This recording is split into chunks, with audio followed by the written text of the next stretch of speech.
nous allons reprendre la deuxième partie de cette journée commémorative de Jean Cavaillès. Alors cet après-midi, donc, nous aurons deux exposés. Alors le premier exposé, c'est M. Paul Courtois de l'Université de Leuven, qui va nous parler donc de Cavaillès et Pascal.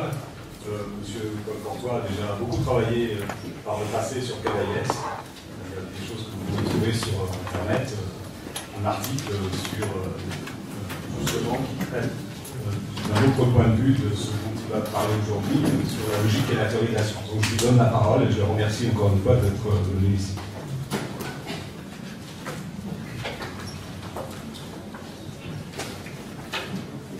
Tout d'abord, je veux remercier les organisateurs de cette journée commémorative des colloques Cavaillès de m'avoir invité dans ce lieu sacré de la philosophie de la science en France, et en particulier M. Heinzmann, Mme Signasseur, M. Tignaz de la Société Cavaillès. C'est un grand honneur pour moi et aussi une émotion de me retrouver ici, un peu dans une seconde vie, 30 ans après avoir étudié, ou entamé l'étude de l'œuvre de Cavaillès, entre autres ici, en travaillant dans ce qui s'appelait la bibliothèque, le fonds Cavaillès dans la bibliothèque, l'ENS, sous la bienveillante attention et supervision de Mme Dauphagne, M. et Mme Boulez et M. Dimangin dans le temps, début années 80. Il y a 20 ans, quelques années donc après avoir terminé et soutenu ma thèse sur Jean Cavaillès à Leuven, j'ai dû, pour circonstances de la vie, laisser de côté l'étude de l'œuvre de Cavaillès, sans jamais pour autant pouvoir me décider à l'abandonner une fois pour toutes. On ne peut pas faire ça avec une figure comme Jean Cavaillès et un philosophe comme. Et voici que l'occasion se présente à l'imprévu pour moi pour venir ici. Ce que je voudrais faire ne consiste pas à proposer une interprétation globale, voire nouvelle, de l'œuvre philosophique de Cavaillès, voire d'en proposer une nouvelle lecture globale. Donc, l'événement intellectuel majeur à citer sous cet angle, pour l'instant, est sans doute la publication récente du nouvel ouvrage de Mme Denise Signasseur chez les Belles Lettres.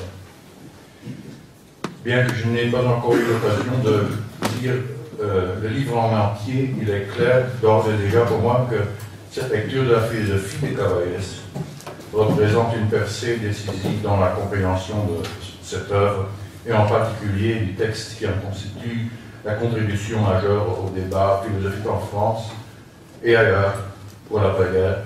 Évidemment, je peux dire le texte communément appelé sur la logique et la théorie de la science.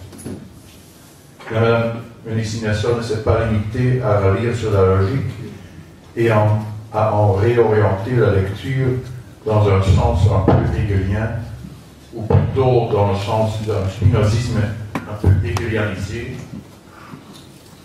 ce qui représente pour moi en effet un facteur, disons, factum versionis important, là où jusqu'à maintenant, lire Hegel dans Cavaillès restait plus ou moins un interdit en France, où était regardé avec beaucoup de réserve. Je ne vais pas entrer dans la question des explications là-dessus.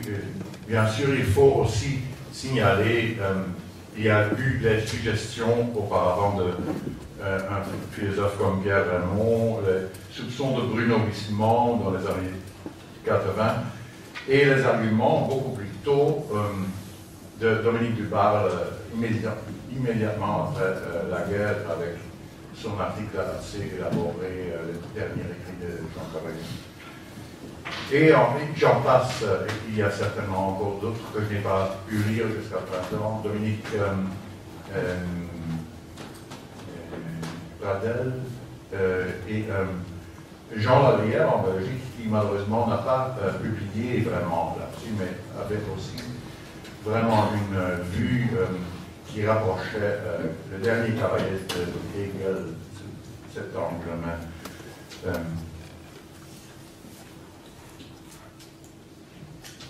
Donc ce que je veux essayer de faire ici est d'un autre ordre, plus modeste, c'est-à-dire je veux signaler un autre rapport que ceux qui rattachent Cavaillès à Spinoza et à Hegel.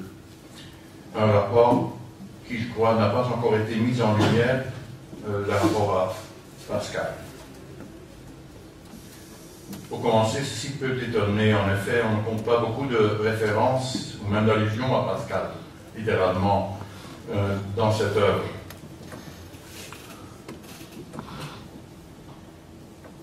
Mais mon but est de montrer que malgré donc des réussites considérables dans le travail d'interprétation, voire d'exégèse, il subsiste des lacunes dans l'image qui nous est parvenue de Cavaillès et dans la compréhension que nous en avons aujourd'hui, et que notamment le nom de Pascal est lié à une de ces lacunes.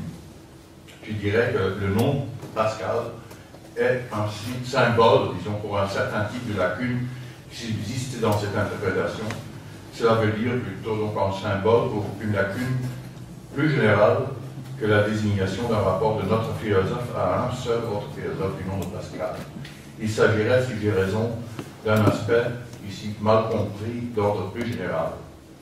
A blind spot. Cet inconnu, ce lieu non dit dans la pensée de Cavaillès, se rapporterait à ce qui justement n'est pas pensé. Pas dans le sens bien compris aujourd'hui de ce qui serait resté impensé dans Cavaillès. Non, je vais parler de la non-pensée dans la pensée des Cavaillès. Et indiquer moyennant quelques fragments, se rapportant surtout donc à Pascal, que cette non-pensée, cet autre de la pensée, est bien présent et donc d'une certaine façon pensé chez Cavaillès. C'est le problème que quelques-uns d'entre nous ont déjà entamé de discuter, le problème dit de l'irrationnel chez Cavaillès, autrement dit de l'événement ou de l'historique, dans un sens assez strict de l'histoire. Je vous ai montré en rappelant quelques citations peu connues et quelques-unes plus connues aussi, sans doute. Spécialement celles mentionnant de façon plus que fortuite Pascal, que cette question n'est pas du tout demeurée absente de la pensée des Cavaillès. Cette question de l'événement historique irrationnel. Qu'il s'agisse de la pensée mûre de la dernière phase de sa vie, ou qu'il s'agisse de la pensée que j'appellerais sa métaphysique de jeunesse, représentée dans la plupart des lettres que nous connaissons de sa main et dans ses écrits publiés se rapportant, disons, aux religieux, au sens moral, au protestantisme et à l'Allemagne. Ce qui est plus, cette question a une importance considérable dans sa pensée, cette question donc de l'événementiel, si je dis lui. Spécialement ce qui était en train de se développer dans cette phase ultime et la réponse tentative qu'il était en train de formuler à cette question était tout à fait différente, je crois, que celle d'un refus, d'une élimination, d'ailleurs impossible, ou d'une réduction, c'est-à-dire d'une réduction au rationnel. La rectification que cela impliquerait à l'image de Cavaillès serait donc, et ici je montre tout de même d'une question d'ordre local au global, qu'il faudrait malgré tout rester très prudent si on veut appliquer à Cavaillès l'épithète de rationaliste radical. Il est tentant qu'on convient de le faire, vu la prépondérance dans son œuvre de la pensée mathématique, vu plus généralement le développement de plus en plus prononcé d'une vision dialectique de l'ordre et du dynamisme des purs concepts. Néanmoins, je crois qu'il y a plus. Il y avait plus dès le début, et il reste plus à la fin, qu'une vision d'une nécessité intrinsèque du conceptuel qui ramènerait tout ce qui n'incite pas à un rôle de reste marginal, résistance dure mais à vaincre par cette exigence de nécessité conceptuelle. Sans doute y a-t-il nécessité, mais nécessité d'un autre ordre aussi, dans la sphère de ce qui ne s'installe pas dans la marche en avant du concept. Sans doute y a-t-il des difficultés majeures à extrapoler du jeune Cavaillès de 25 ou 30 ans aux penseurs mûris qu'on découvre en lisant le dernier écrit philosophique. afin de pouvoir tracer une vue fondée de l'évolution de sa pensée, il faudrait au moins disposer de documents, textes, lettres de la phase entre 1932 et 1938. Or, il en existe où nous en connaissons très peu. Cavaillés était bien sûr pris par son travail d'études et de rédaction en vue de cette thèse, et sans doute des parties substantielles de sa correspondance privée, familiale et amicale ont été perdues. Mais ces difficultés, les mêmes difficultés, existent aussi dans une interprétation qui voudrait montrer que le problème de l'irrationnel serait résolu par rationalisation progressive ou réduction de l'historique pur à un obstacle se scindant dans une partie récupérable dans le devenir conceptuel dialectique, et d'autre part une partie perdue et à neutraliser autant que possible par la force contraire de l'action et de la pensée pure. Donc, pour une interprétation qui voudrait prendre ces matériaux, ces fragments dans cette direction, il existerait la même difficulté d'interprétation que pour celle que je essaye de proposer, c'est-à-dire la relation entre autres, le jeune Cavaillés et le Cavaillés-Muri, reste quelque chose d'assez obscur jusqu'à présent. Et la même difficulté d'analogie ou d'extrapolation, voire d'évolution de pensée présumée, subsisterait de même dans une interprétation qui voudrait montrer, d'autre part, aussi bien dans les écrits de jeunesse que dans le dernier écrit, la même attitude de négation ou de réduction de l'irrationnel subsisterait. Si j'ai une quelconque thèse à défendre ici, ou une hypothèse, ce serait celle-ci. Ce n'est pas le dualisme entre, d'une part, ce qui est posé et pensé, et de l'autre, ce qui est nié et impensable, entre concept et événement historique, entre connaissance objective et vécu subjectif, il s'agit, bien sûr. Ce n'est pas un dualisme foncier. Mais ce n'est pas non plus une tentative d'unification ultime consistant à rationaliser au maximum l'irrationnel et à le vaincre en l'intégrant à la nécessité conceptuelle. Le Cavaillés nous donne l'exemple. C'est d'un rapport difficile et d'une tension irréductible qu'il me semble parler, d'une tension et d'un rapport qui doivent être reconnus comme constitutifs pour notre condition dans le monde, tant de l'histoire et de l'existence que dans celui de la connaissance conceptuelle. C'est d'autant plus le cas que visiblement ce n'était en effet pas ce thème-ci que Cavaillés semblait vouloir explicitement développer. Je ne nie pas que ce qui fascinait Cavaillés en premier lieu, au moins dans la partie de son œuvre et dans l'aspect de sa pensée qu'il a eu l'occasion d'articuler, dans le peu d'années qui lui restait dans l'enchaînement et dans le déchaînement des événements. Donc je ne nie pas que ce qui fascinait Cavaillés en premier lieu, c'est le concept, le pouvoir générateur et la puissance d'intelligibilité que le devenir des concepts démontre dans ses réalisations les plus pures et que philosophiquement on ne peut certes pas mieux qualifier que par une sorte de spinozisme hégélianisé, à ce que je sache. Mais justement, à force de mettre le doigt sur cette force irrésistible du conceptuel, Cavaillés s'est vu obligé, je crois, de tenir compte de cet autre, presque malgré lui, et poussé par l'indéniable contraste entre ce qui l'attirait dans l'un et d'autre part ce qui le fascinait non moins dans le monde de la vie, l'art, la musique, le littéraire, le religieux, la moralité, mais aussi le monde social et historique dans un sens plus restreint, extrinsèque au concept. Je veux maintenant me restreindre à illustrer cette hypothèse de lecture en recensant un certain nombre de formules qu'on trouve dans les écrits, publiés ou non publiés, destinés ou non destinés au public par son auteur, et difficilement explicable, je crois, si l'on se tient à l'interprétation plus ou moins canonisée de Cavaillés comme penseur seulement du concept. Je veux dire surtout l'interprétation d'un rationalisme spinoziste, dans un sens bien sûr non branchevillien, attribué à Cavaillés, interprétation que je ne conteste pas d'ailleurs en tant que telle, mais qui se prête, il doit se prêter selon moi à nuance et à complément d'enquête. Je veux donc présenter quelque chose comme une image complémentaire qui met un peu plus l'accent sur certaines tensions et dualités qu'on n'a pas encore assez accentuées. C'est-à-dire qu'en un sens, Spinoza et Hegel, peut-être donc guidant Cavaillés, doivent supporter de se retrouver en compagnie de Pascal, et peut-être de quelques autres d'ailleurs. Je précise que je me rends compte donc du rôle d'une hypothèse auxiliaire dans la proposition de lecture. C'est qu'en effet, Cavaillés, jeune, avait rêvé, au moins par moment, d'un grand rationalisme, si l'on peut le nommer ainsi, qui réussirait à unifier tout. Et la religion intériorisée du protestantisme, et le Dieu impersonnel et immanent de Spinoza, et l'intuition mystique et musicale et artistique. Tout cela en un tout indivisé, peut-être un peu pensé selon un mode d'unification emprunté à un penseur comme Plotin, auquel Cavaillés consacrait une étude qui a déjà été mentionnée en 1928 à propos d'une monographie ébrayée.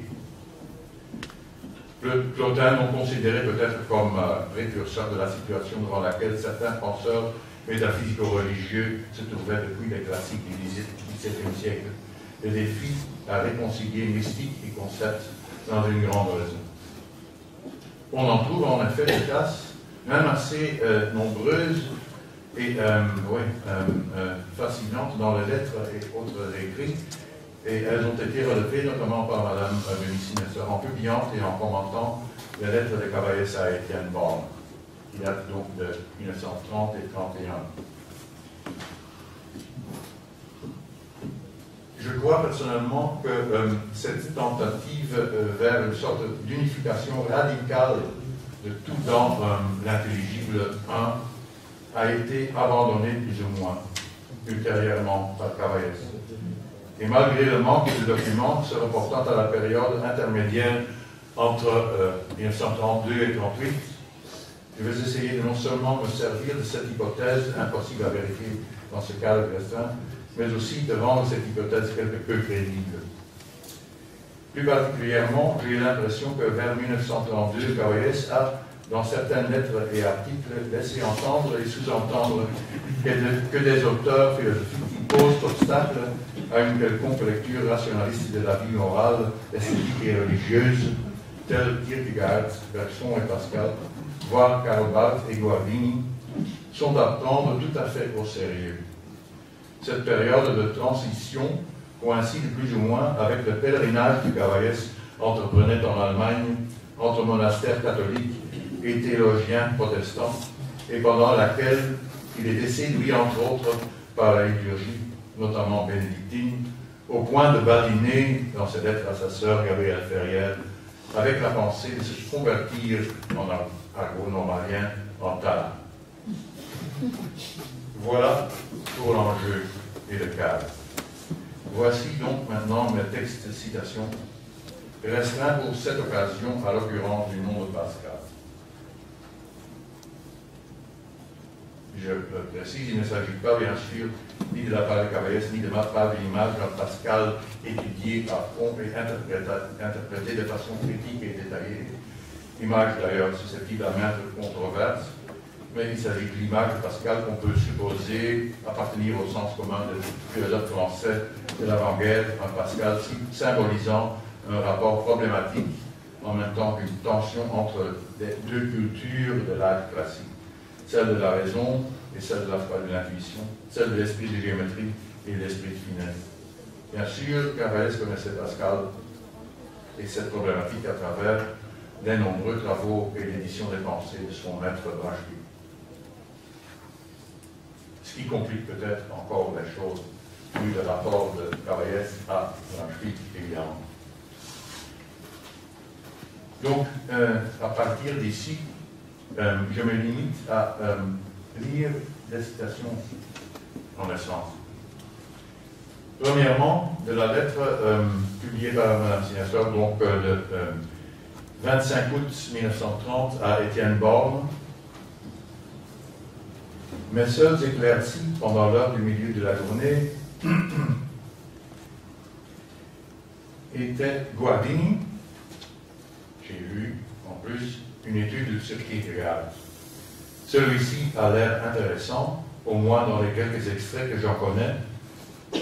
Et Cavaillés contraste cela avec la lecture qu'il fait de Gabriel Marcel, dont il dit c'est le règne du contradictoire, mais il y a évidemment toute cette ambivalence envers Marcel complique encore les choses, puisque Marcel se rapporte justement aussi à Pascal.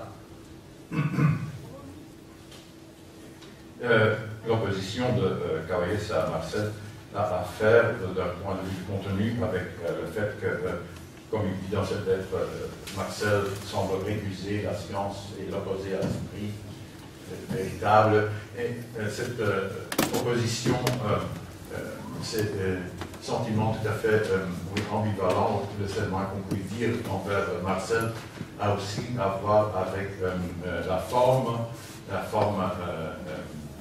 le style philosophique de Marcel que Cavaillés considère comme très verbeux. En plus, il y avait la controverse qui opposait Marcel à cette époque à Branchuit dans le cercle actif ici des groupes chrétiens, par exemple, où Cavaillés participait. Deuxième citation, il y a deux fragments de lettres à Gabriel Ferrière. Je n'ai pas eu l'occasion de vérifier exactement une des deux sources ici parce que je n'ai pas chez moi. J'ai oublié les photocopies que j'ai heureusement pu rendre dans les années 80 quand Mme Ferrière m'avait prêté ces documents avant de les déposer dans le fonds Cavaillés ici. Mais approximativement une des deux. Dans une des deux lettres de 1930, le 14 décembre, et ça c'est une référence exacte, après une évocation d'une conférence d'un prêtre sur Thérèse Neumann, l'illuminée mystique et mystique de Thérèse de Lisieux, Cavaillés note, citation, voilà tout de même une femme qui, au milieu de ses supercheries inconscientes, vit entièrement et continuellement le drame chrétien, et je ne pouvais m'empêcher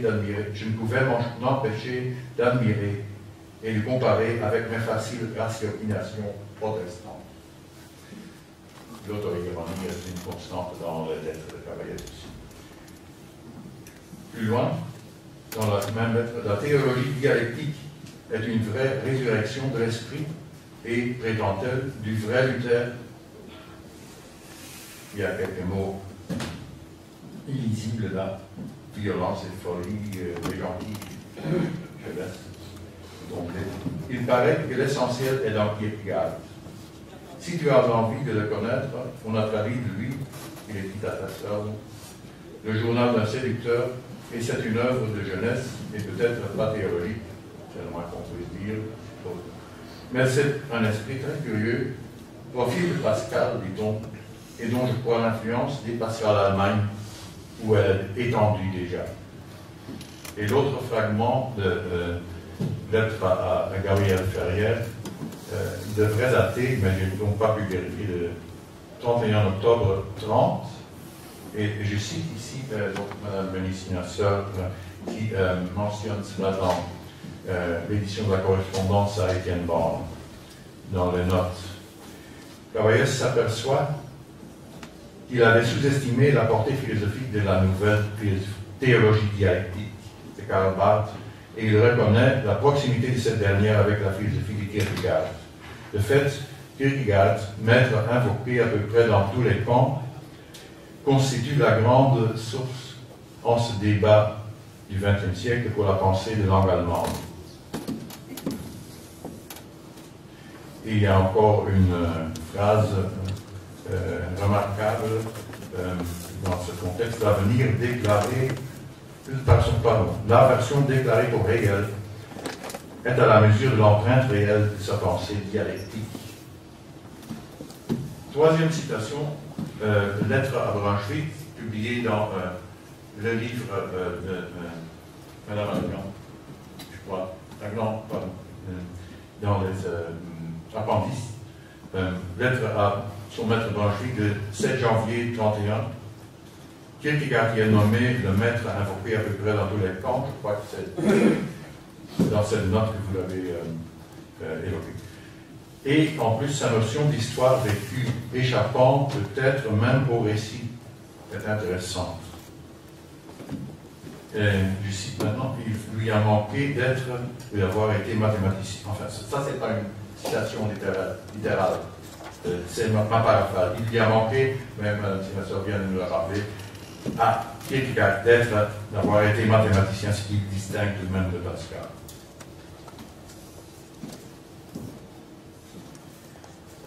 Quatrième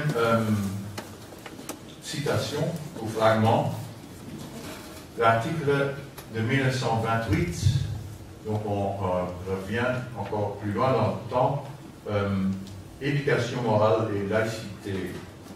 Article très compact, et bien qu'il ne traite pas de logique et de mathématiques, et Cavaillès écrit d'une façon tout aussi difficile et méandrique, elliptique, ici, compact, hyper compact, teutonique, on pourrait dire, se trouve presque autant en Allemagne qu'en France. Il a écrit, je crois, le français de façon admirable, mais très allemande aussi.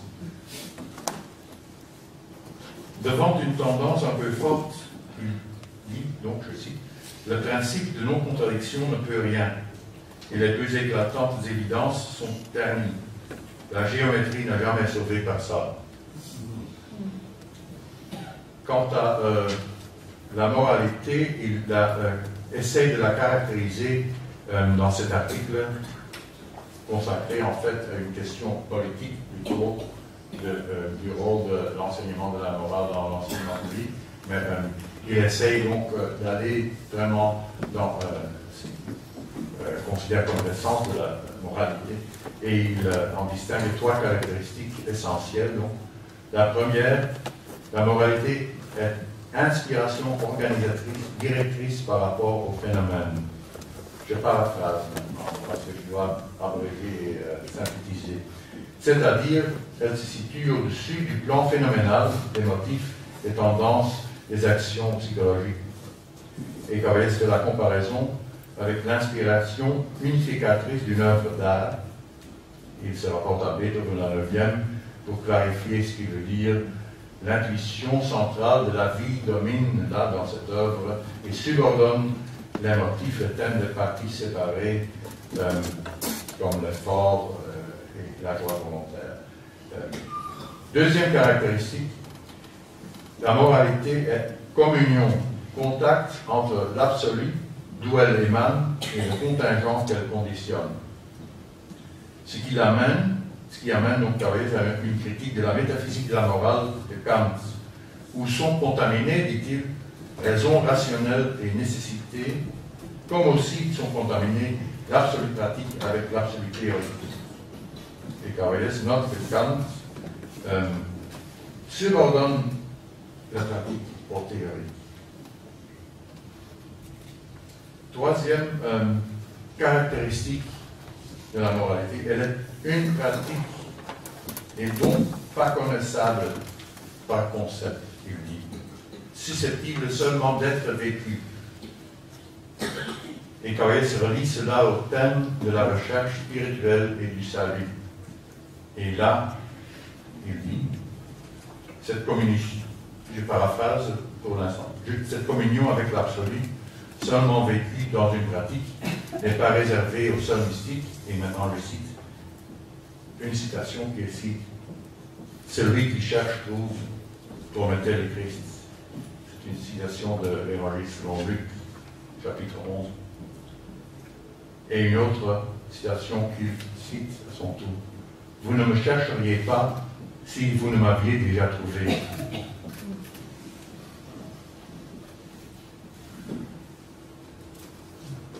Et il ajoute, je cite, cette double promesse chère à Pascal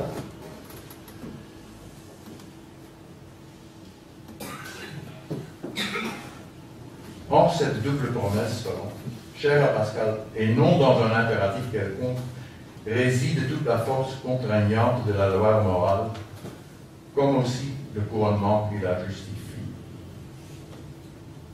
Et en effet, donc, on trouve les citations, enfin la deuxième citation dans les pensées de Pascal, la pensée numérotée dans l'édition gratuite 553. Console-toi, tu ne me chercherais pas si tu ne m'avais déjà trouvé. Une citation qui est d'ordinaire attribuée à Saint-Augustin d'ailleurs, qui sera reprise par Pascal, mais je n'ai pas réussi à la trouver. Jusqu'à présent, on attribue parfois aussi la formule à Saint-Bernard. Je suppose que là, donc, ceci pour un premier registre de citation des écrits de jeunesse publiés et non publiés. Et je vous soumets là seulement pour notre jugement à nous, sans aller vraiment dans une interprétation systématique ici. Et je vais mettre ça à côté d'autres fragments. Donc, c'est beaucoup plus tard, enfin, 8 ans plus tard, 9 ans plus tard, on trouve des fragments où Cavaillés se réfère à Pascal. Et c'est dans un tout autre contexte épistémologique, cette fois-ci. Et je rejoins ici donc les remarques que Mme Ménissine a déjà fait ce matin sur l'article du collectif au Paris notamment.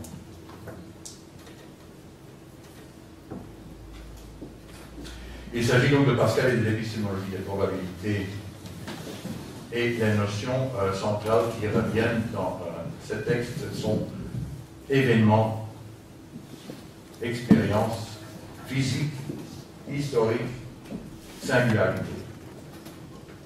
Je ne crois pas, je n'ai pas pu vérifier la notion de singularité, de l'avoir trouvée dans les écrits de jeunesse.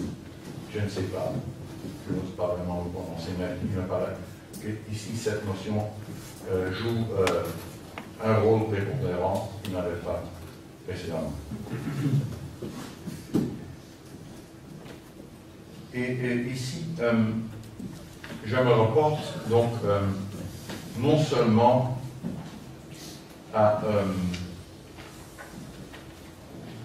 un article comme du collectif au Paris, où elle est publiée, mais surtout aussi à des textes qui, je crois, n'ont jamais été utilisés. Et pour d'autres, il s'agit de notes de cours, du cours, un des deux cours que Cavaillés a fait en 1940 et 1941 à la Sorbonne, le dernier cours qu'il a fait. Et un de ces cours traitait de logique. J'en ai très peu de matériel. J'ai jusqu'à présent retrouvé quelques pages.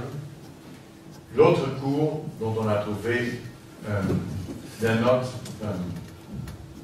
deux exemplaires de notes d'étudiants, bien sûr, il faut noter, c'est très important pour être prudent, une caution, prudence. L'autre cours consistait, l'autre cours donc, traitait de 40-41, traitait du sujet probabilité et causalité. L'exemplaire de notes d'étudiants dont j'ai pu faire usage, c'est la note de Madame Marie-Louise Bouillet. Madame Marie-Louise Bouillet, née du Four, qui avait assisté à ce cours. On avait retrouvé dans les années 80 un autre exemplaire qui était en possession, qui était donc les notes écrites par Madame Geneviève Rodis-Lewis. Mais elles sont perdues. Il paraît qu'elles sont perdues. Enfin, un philosophe mexicain qui avait entamé une étude de Cavaillés chez Dominique Lecourt à Amiens, Santiago Ramirez, a emprunté ces notes, mais Madame Bouillet avait eu la précaution au moins de lui faire une photocopie, tandis que Madame Rodis-Lewis lui avait justement donné les originaux sans en avoir des photocopies. Elle n'a jamais revu rien de tout cela. j'ai essayé dans les années de mon étude de thèse d'atteindre M. Ramirez, qui était rentré au Mexique. Je n'ai pas réussi. Après 5 ans, j'ai eu une réponse tout de même, que M. Ramirez allait se rendre en France et qu'on pourrait se voir, mais je n'ai plus rien entendu. Et en 1998, j'ai donc appris son décès. Et donc, oui, il semble perdu, et ça serait très important si on voudrait avoir une certaine plausibilité à utiliser ces documents, vraiment de pouvoir contrôler les 2 exemplaires l'un contre l'autre. Mais néanmoins, je vous donne ce que j'ai pu tirer de ces notes de Mme Bouillet. On les a déchiffrées ensemble dans début 89-90 environ dans son appartement. Je synthétise un peu, et je paraphrase surtout, et je vais dire quand je fais vraiment une citation. En pensée physique, il s'agit de pensée effective d'une expérience singulière. Là, c'est quelque part dans la partie ultérieure du cours dont je cite, donc je laisse tomber la première partie qui traitait l'histoire de la notion de causalité depuis Aristote, en fait, mais surtout dans l'âge classique, depuis Descartes jusqu'à Kant. En fait, on peut dire que dans ce cours, il s'agit d'une certaine façon de la perte de sens de la notion de causalité, justement, dans la pensée épistémologique et la pensée sur la science. La façon dont la notion de causalité se désintègre et est remplacée progressivement par la notion et le rôle de la notion de probabilité. La transition, donc, du rôle central de causalité en pensée physique, chez Aristote, chez Descartes, Malebranche, Leibniz, Spinoza, Kant, au rôle central de la probabilité chez Pascal, en premier lieu, déjà, il mentionne Pascal, bien sûr, comme fondateur de la théorie de la probabilité et de la place. Déjà chez Kant, en rapport avec la causalité, il faut noter, et je cite là, le moment causal ne se comprend qu'à partir de l'individualité singulière au milieu de la masse homogène, mais alors la masse homogène disparaît. Tandis que chez Pascal, c'est fin de citation, je continue à paraphraser, tandis que chez Pascal et encore chez Laplace, il n'y avait pas de conflit entre probabilité et causalité comme notion fondamentale. Chez Kant apparaît un conflit et donc une nécessité de choisir entre les deux. Les notions de possibilité et de totalité, chez Kant, rapportées à la probabilité, anéantissent la notion d'enchaînement causal, car ils anéantissent l'individualité de la cause. Se pose donc le problème d'une pensée effective de l'expérience singulière, d'une possibilité du réel. Donc le thème du cours est l'éclatement en physique moderne de la notion de causalité au profit de celle de probabilité. Précisément dans la tentative progressive d'éclaircir cette notion de causalité à partir de Descartes jusqu'à Kant. Et tous les deux étaient des tentatives, les deux notions étaient des tentatives, pourtant pour atteindre le réel physique, de poser des existences. C'est une expression que Cavalier semble fréquemment utiliser. Le problème que nous connaissons aussi par les textes publiés comme du collectif de Paris et sur la rue. Comment coordonner une réalité à une pensée de réalité? C'est-à-dire atteindre une rationalité du réel sans destruction du réel. Et Cavalier formule ça parfois en des termes assez dilématiques entre poser et penser. Par exemple, concernant Kant et le problème de la transmission du mouvement, quant à la loi de la réciprocité, chez Newton, il y a cette formule, si nous pensons ce passage, donc la transmission du mouvement, nous perdons la substance posée réellement. Mais si nous posons le passage, il est incompréhensible. Alors, peut-on dire la pensée physique, l'expérience physique, c'est la pensée des relations mathématiques sous forme impure, on en arrive à la pensée mathématique. Vue comme pensée de l'apport, la pensée non mathématique comme pensée ou plutôt comme position de l'objet. Ce qui est physique dans la pensée physique, c'est l'action, il note ici aussi, l'action effective du mathématicien et du physicien. L'expérience physique appartient à l'histoire, l'expérience mathématique, non. Ça, c'est une formule assez elliptique qu'il utilise. Que peut-on alors dire encore de la validité objective de la pensée physique dans ce cas? Le fait que le sujet physique n'est pas entraîné, c'est une formule qui se trouve littéralement dans les notes. Grâce à la mathématicien, n'est pas entraîné dans et par l'histoire. Autrement, donc, le sujet serait entraîné par sa propre historicité. Il y a un lien entre le devenir singulier et le devenir mathématique, mais ce lien est extrinsèque par rapport au devenir mathématique en lui-même, considéré en lui-même. L'arbitraire des moments de l'histoire physique provient de son aspect d'autonomie par rapport aux mathématiques. Et là, donc, il y a des passages aux nations de Paris. Je répète peut-être quelques citations brièvement du collectif au Paris. Connaître le monde, c'est parier que certains actes réussiront, expérience de laboratoire ou techniques industrielles. Le caractère vital extra-intellectuel en est profondément aperçu par Borel dans sa description du Paris. Demander à un homme de choisir entre un gain à pile ou face et tel pronostic, si la somme est importante pour lui, son choix vous instruira. C'est la loi d'intérêt qui guide, s'insérer dans la nature, vivante au sein du devenir, inventer les mouvements qui réussiront, l'invention elle-même étant partie de devenir, élément d'un dialogue, comme les gestes du corps dans l'escalade. C'était déjà, donc, cette citation a été déjà mentionnée. Il semble qu'une explicitation fidèle de l'intention du physicien devrait suivre cette ligne. Et il ajoute l'intention cosmogonique, la valeur de description et de connaissance, donc la valeur de description et de connaissance des théories physiques paraissant ne pouvoir s'accorder ni avec l'utilisation des probabilités, ni d'ailleurs avec d'autres caractères de la physique moderne.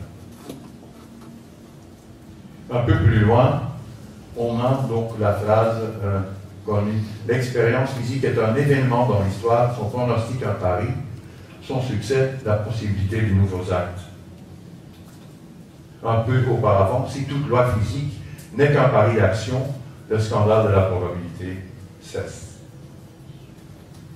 Le scandale de la probabilité qui se rapporte donc au fait que dans toute l'ampleur que la théorie a prise, et dans toute l'ampleur de toujours plus grande de ses applications, il y a des paradoxes qui subsistent dans les fondements du concept lui-même, dont on ne sait pas quel sens vraiment lui donner.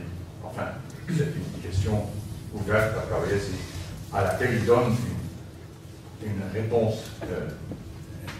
évidemment celle de considérer la probabilité comme un pari, pas comme une fréquence, pas comme un collectif, mais comme un pari. Le pari se situe, c'est encore une citation bien connue, je crois, à la ligne de partage entre action pure vécue et spéculation autonome. On peut raccorder avec ça le fragment sur la logique et la théorie de la science à la page 41, à la fin de la partie consacrée au logicisme et au formalisme, quand il discute la relation non entre logique et mathématique, mais entre mathématiques et physique, à cet instant-là. Il est tout aussi absurde de coordonner celle-ci, l'expérience physique, avec la phrase matériellement écrite sur le carnet d'un astronome à telle heure, telle étoile passe sous zénith. Le processus expérimental véritable est ailleurs, dans les visées, les utilisations et constructions effectives d'instruments, tout le système cosmico-technique où son sens se révèle, etc.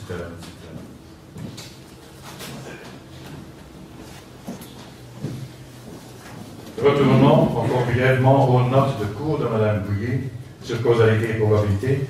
Que signifierait, on lit là, vers la fin de ces notes, une pensée grossière d'un objet ou d'un domaine? Par exemple, une pensée grossière de l'électricité.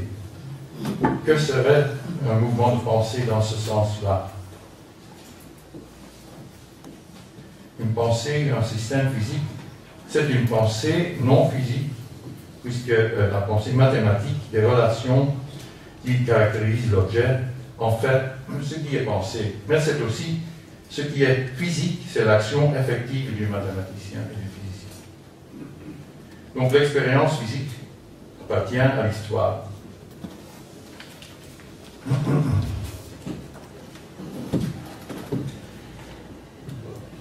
En guise de conclusion, peut-être tout de même, la question reste entière dans quelle mesure la dialectique interne des concepts, comme elle est indiquée aphoristiquement dans les dernières lignes de la dernière pensée du Cavaillès, est en mesure aussi de donner une philosophie adéquate de la mathématisation, de la connaissance, en dehors des limites de la mathématisation et des mathématiques pures.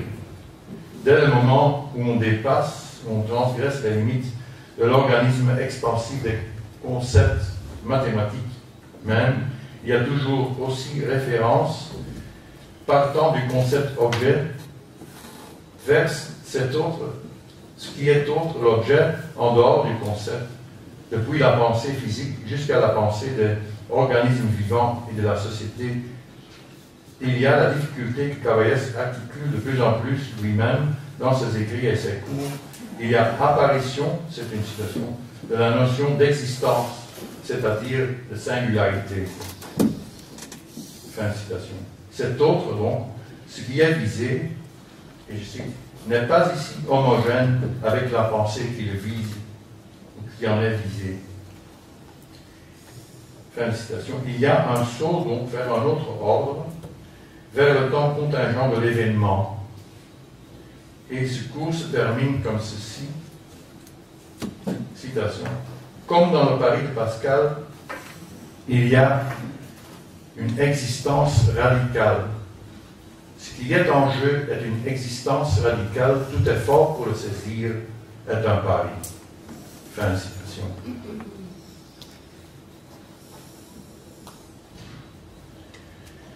Donc, il me semble que quant à Pascal et d'autres penseurs de la non-pensée, peut-être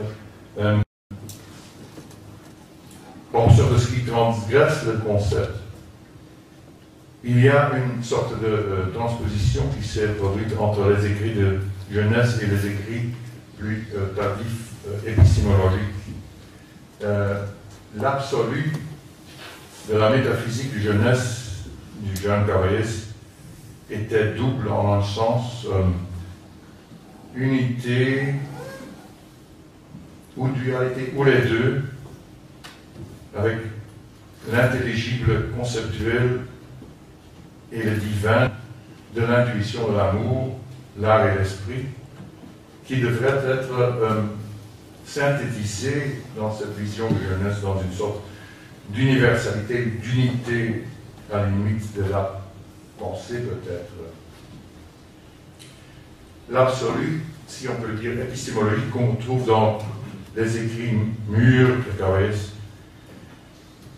n'est que peut-être cet absolu religieux de la métaphysique jeunesse dans un sens sécularisé, mais il reste donc aussi, d'autre part, la version sécularisée de cet autre absolu, Dieu, qui est remplacé par le monde en un certain sens, le monde des événements, et qui est visé dans le Paris. Il semble que ce singulier monde est un monde, oui, qui n'est pas réductible à celui des concepts, et qui se caractérise non seulement d'une façon comme une résistance, ou d'une façon négative, ou d'un repoussoir, comme singularité, mais la singularité acquiert, il me semble, une signification tout à fait qui est évidemment mise en rapport, en même temps qu'en tension avec cet autre absolu qui est celui de la pensée conceptuelle. C'est plus ou moins l'image qu'en termes de Pascal prit ici comme un symbole, disons, plus ou moins, de cette autre tendance que je voudrais terminer cet aperçu. Merci.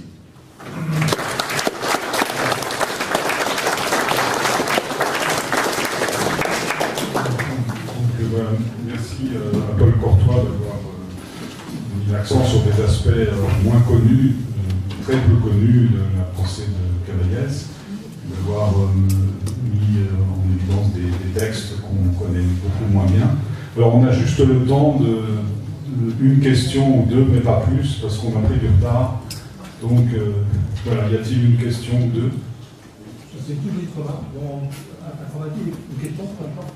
Kierkegaard, on parlait avec un dessinateur, Kierkegaard et Cavaillès, un non-mathématicien. Alors, on est frappé quand on lit ces textes par le fait que, rétrospectivement, depuis une dizaine d'années, on a en France les traductions de Philosophica de Kierkegaard en 1840-1844, qui a traduit ça au plus. Et il y a là-dedans une distinction entre les sciences mathématiques et physiques et les sciences existentielles, dans un contexte de discussion de la question de l'union. Chez Tennemann, l'historien de la philosophie, et une lecture des catégories modales chez Condelenburg. Donc le Kierkegaard non mathématicien, c'est vrai, mais non logicien, c'est pas vrai. Est-ce que je ne sais pas, bien entendu, si Kierkegaard, si Cavaillès connaissait ces textes, qui pouvaient mettre évidemment en avant. C'est-à-dire qu'après, dans le massif des papiers. Je n'ai pas l'impression qu'ils savaient tellement sur l'œuvre dans leur entière, c'est pas tellement connu de croire à cet instant.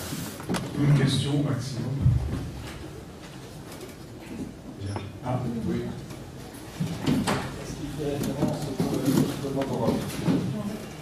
Il fait référence au collaborateur. Oui, dans ce texte du collectif au Paris, il y a une référence à collaborateur. Didier, non? Oui, l'utilisation de 1923. Oui, c'est une question plutôt une question d'information, ce n'est pas une question philosophique.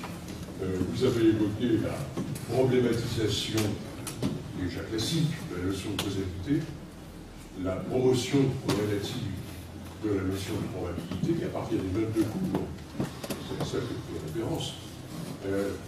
Est-ce que vous avez pensé à introduire une relation éventuelle, je dis bien éventuelle, entre ce traitement, tel que vous semblez l'ébaucher, à partir des notes de cours, et le livre classique, que forcément Cavaillès connaissait, puisque c'était un livre de son maître, tragique, l'expérience humaine et les causalités physiques. C'est le thème. Voilà, c'était... Oui.